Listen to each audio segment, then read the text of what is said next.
Hello ladies and gentlemen, this is Singood, once again bringing you a solo dungeon video. I think today I'm going to try and solo Temple of Spider. So if you just sit back, relax, and listen to the in-game sound, or go ahead and throw on some epic music, let's see if you can enjoy this dungeon. Also, I'm going to have some commentary throughout the dungeon to just explain to you why I'm doing what I'm doing. Okay, enjoy!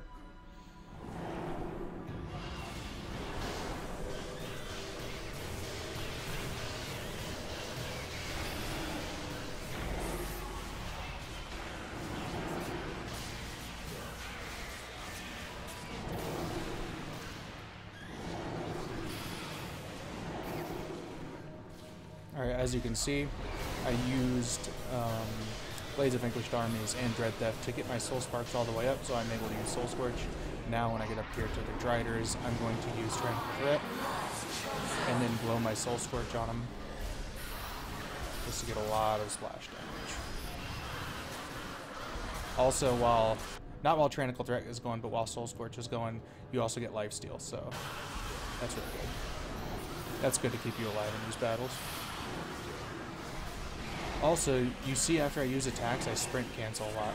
That is really good for doing in-between attacks because the Scourge Warlock not only has high cast times, or long casting times, they also have bad drop-offs where after they cast a skill, the time after it's casted is also like a fraction of a second, but it's noticeable. So after a skill casts, I'll skill cancel it, so I'm able to chain my skills. As you can see now, I use Tyrannical Curse to get some bounces, and Dread Theft to get Soul Scorch back, throw out Blades of Vanquished Armies for more lifesteal, use Soul Scorch to get the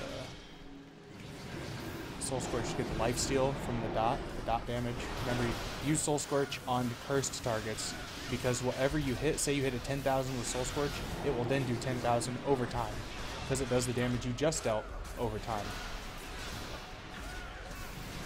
Right now I am running a Temptation, so I have more movement speed. Now I don't know how well this will bode for the last boss fight, because they really like to root you during the last boss fight, but we'll see when we get there.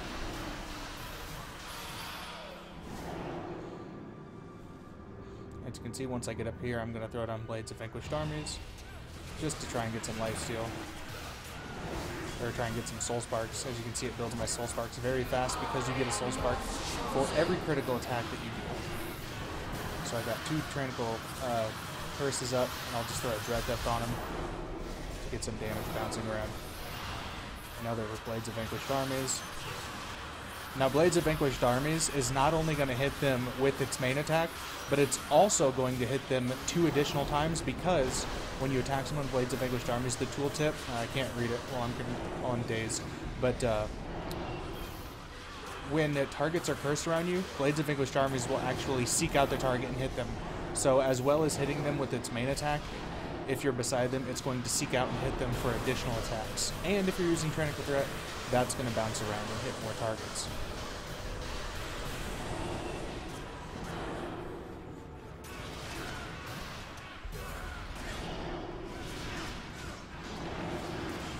I do not have any lifesteal up right now, so this might have been a bad choice.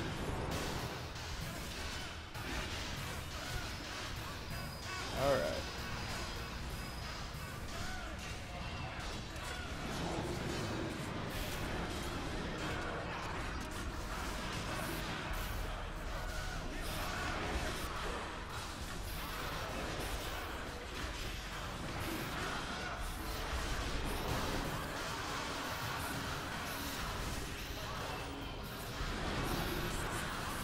As you can see, what makes this dungeon very easy for the Warlock.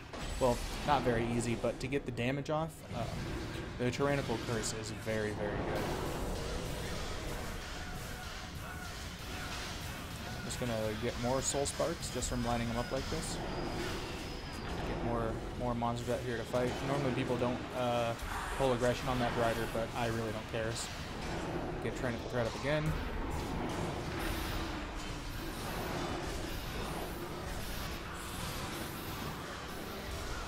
As I said, if you throw up Blades of Vanquished Armies, this is actually going to seek out cursed targets and hit them, so it's going to be bouncing for additional damage.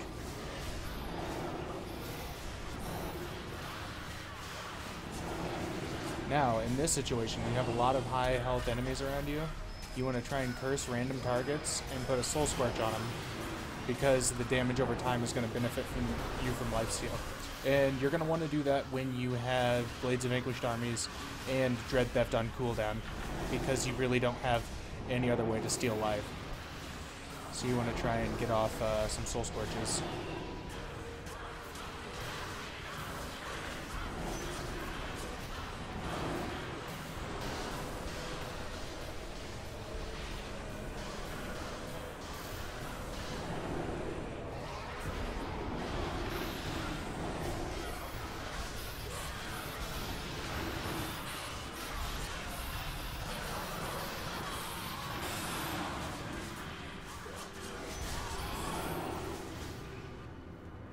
Alright, so we're pretty close to the first boss.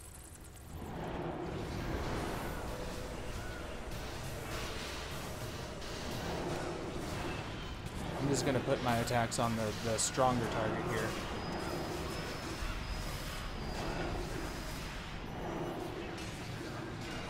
You won't want to stand in that AoE by the assassin, because what it does is it's basically an AoE silence, so it'll silence you and your companions that are inside of it.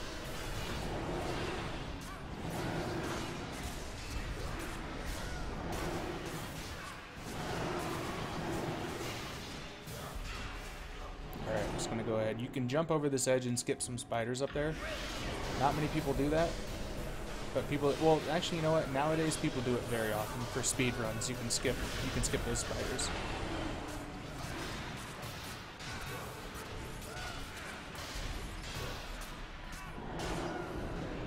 All right, so we'll go ahead and throw down another Tranquil Curse. As you can see, the damage it's bouncing off is pretty insane.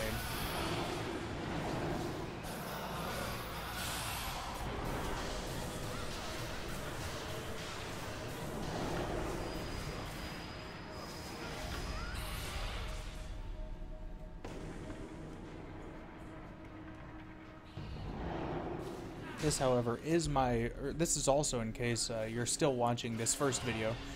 This is my first attempt at soloing Temple of Spider, so let's hope this goes well.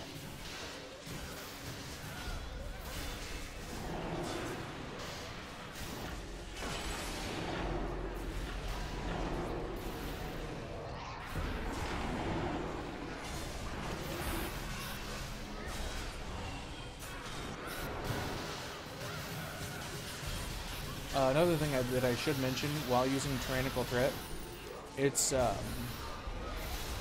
one of the big things is you want to attack the target or try and hit the target as much as possible that is affected by Tyrannical Threat, because that is what is going to allow the damage to bounce around.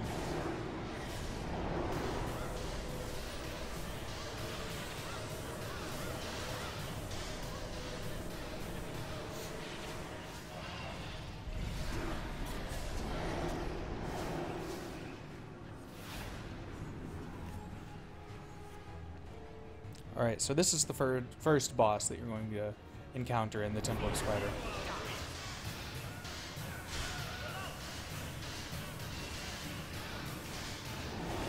And after you get him down to a certain point, he's going to spawn a bunch of minions. And you know what? I have been using Black Ice this whole time.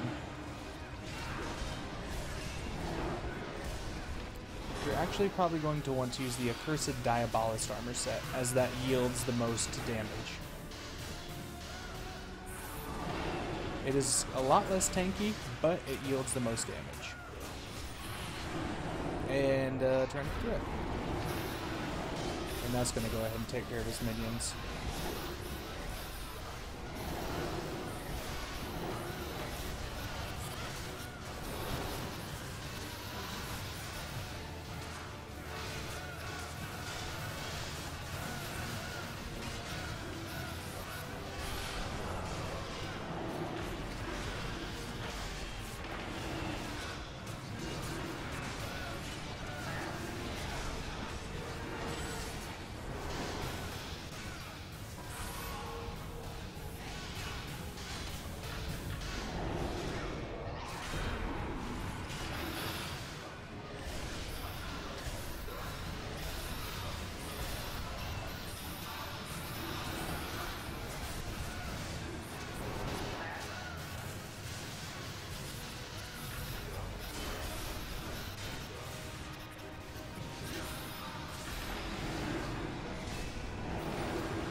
One thing that is nice about soloing dungeons is you get all the loot to yourself.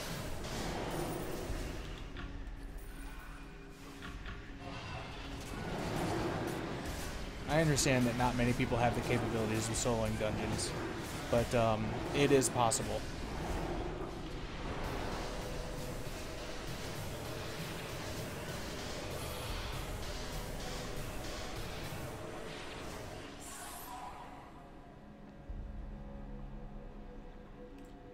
So that is the first boss of Temple of the Spider. Thank you very much for watching, and I will put a link in the description below to the second video.